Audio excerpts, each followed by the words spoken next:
Hello, all, and welcome to another edition of Roddy. Welcome, Roddy Reviews. Welcome to the set. Today, I'm all dressed up for the occasion of this review. We are going to be discussing the Game of the Year nominees. And I'll sort of go through and give some ratings as I see fit. Some, nominations I might agree with. Some nominations I might disagree with. So, let's jump right in. I'm going to go from the bottom, I guess the less important things, to the top. And also, I will not be covering the esports awards because I would not qualify to talk about those. To be honest with you, I haven't kept up with esports enough. The first thing we're going to go to is the Fresh Indie Game of the Year. Or the Fresh Indie Game, and this is, given to the studio. And here we have Disco Elysium, Grease, My Friend Pedro, Outer Wilds, Slay the Spire, and Untitled Goose Game. Now, out of the games that I've seen and I have played in this list, I've heard a lot of great things about them. I mean, I feel like this particular category, a lot of the games on here have deserved their placement. Untitled Goose Game, obviously, it was very popular. Got a lot of heat when it came out. Like, a lot of good heat. A lot of gas. A lot of gassing up the geese. But anyway, for this one, I would probably, I'll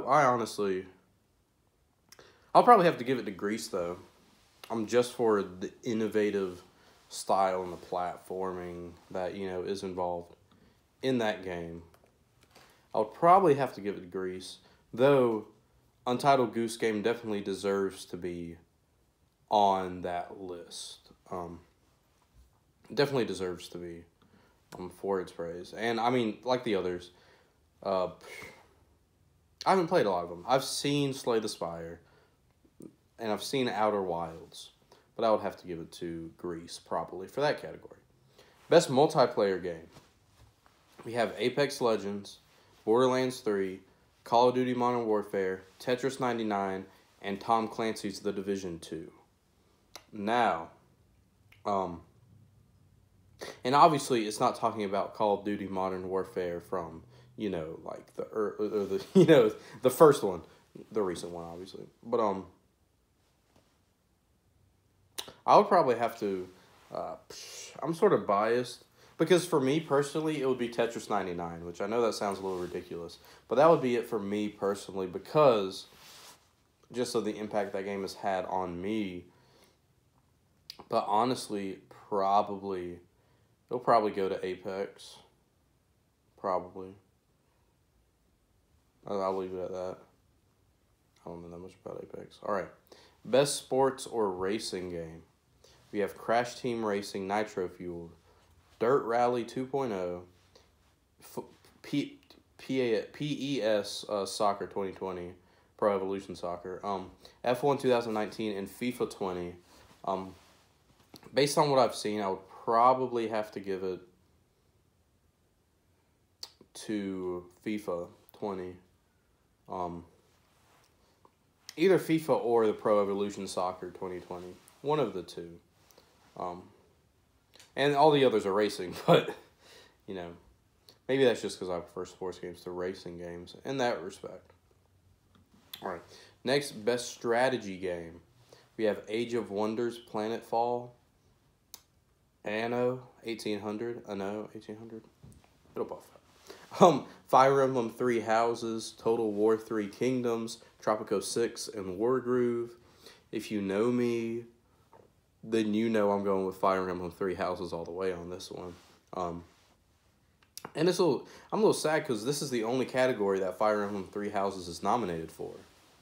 I feel like it could have, you could have made an argument for it to be in, like, maybe a music category, maybe a, like, not innovative, but a gameplay type category. Because, Fire Emblem, the series, has been doing that type of gameplay for a while, but, they brought a lot of new elements into it, and I feel like it could have been for me. It is a contender for Game of the Year, but it wasn't here, and that's fair.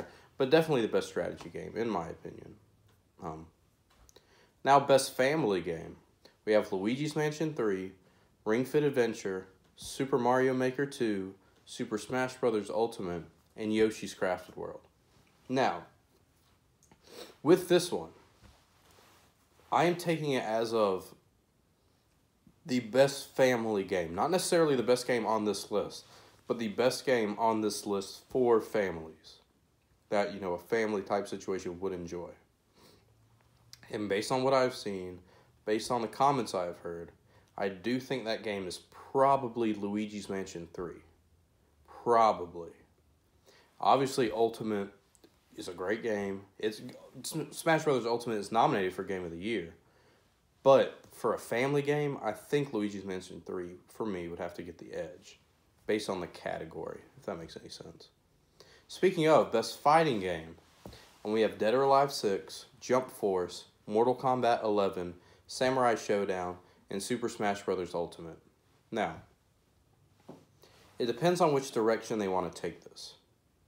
If they want to nominate the best fighting game, like mechanic-wise, not roster.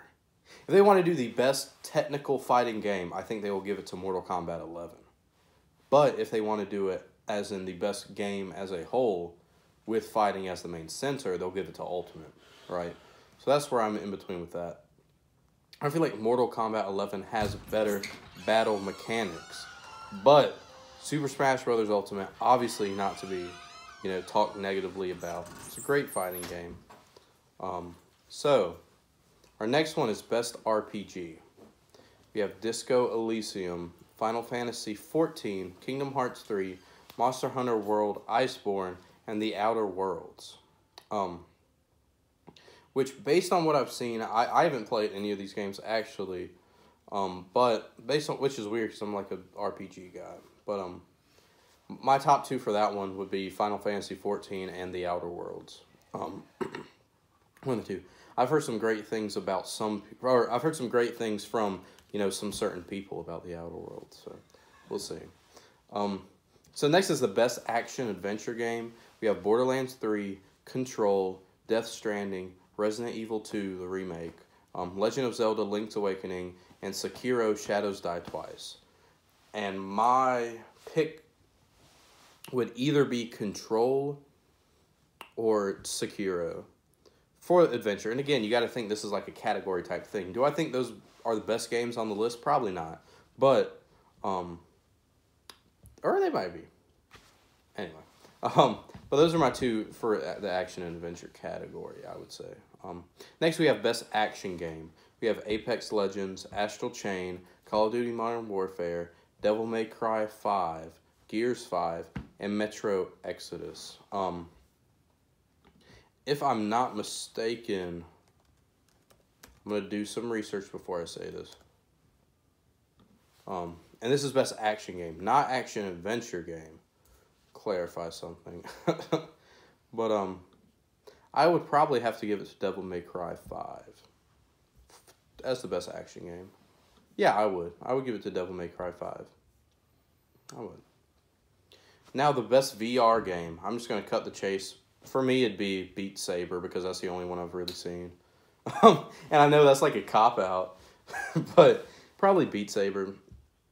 I've heard great things about Trover Saves the Universe, though, so keep that one in mind. And that's made by Justin Roiland, who worked on Rick and Morty, so it's got that type of humor. Best community support. I would okay, so it's Apex, Destiny 2, Final Fantasy XIV, Fortnite, and Rainbow Six Siege. I'd probably have to give it to Fortnite, just because of the community aspect of Fortnite and how large that community is. Best mobile game. I haven't played any of these, so I'm not going to give comments. But the nominees: Call of Duty Mobile, Grindstone, Sayonara Wild Hearts, Sky Children of Light, and What the Golf. So, those exist. Best independent game. We have Baba Is You, Disco Elysium, Katana Zero, Outer Wilds, and Untitled Goose Game. And I am very conflicted on this. And no, Outer Wilds, not Outer Worlds, Outer Wilds in this category. But for me, I would probably go with Baba Is You or Untitled Goose Game. Probably. Or Disco Elysium. Maybe. So, I'll give you guys a final answer. My answer would be Baba Is You, because that is a game that I've seen and that I've played a little bit of, and that I just think the game direction is extremely innovative. And this is the only category they're nominated for, so I gotta give them something, I guess. And best ongoing game, we have Apex, Destiny 2, Final Fantasy 14, Fortnite, and Rainbow Six Siege. For me, you got to give it to either Apex or Fortnite based on the category again. But, you know, you can do whatever. Because those games, large fan bases, still going on. I'm going to skip some categories, you know, that maybe I don't know them that much about or that don't relate to me, you know, personally. Here's an interesting one. Best score and music. We have Cadence of Hyrule, Death Stranding, Devil May Cry 5, Kingdom Hearts 3, and Sayonara Wild Hearts. And based on what I've heard, because, you know, music is my type of thing, based on what I've heard, I would either give it to Cadence of Hyrule or Kingdom Hearts 3, probably. And I think Cadence of Hyrule would be my top choice. Because, I mean, it is a rhythm game. So, and the music's pretty nice.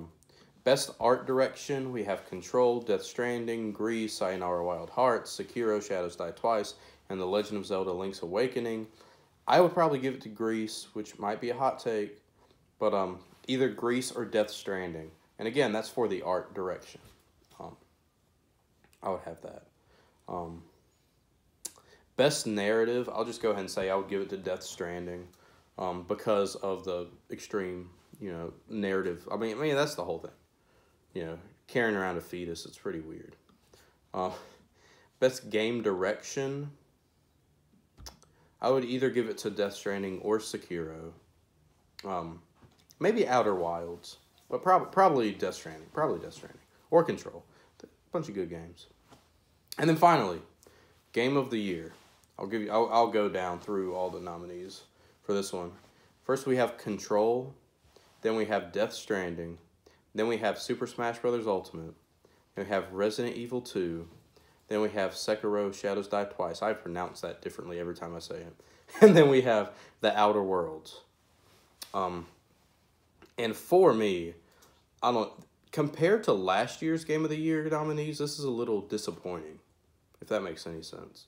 The fact that Super Smash Bros. Ultimate is in the best game category sort of makes me a little sad. There's not like, last year we had God of War, we had Red Dead Redemption 2, we had Spider-Man. I mean, don't forget the Spider-Man game. That was great.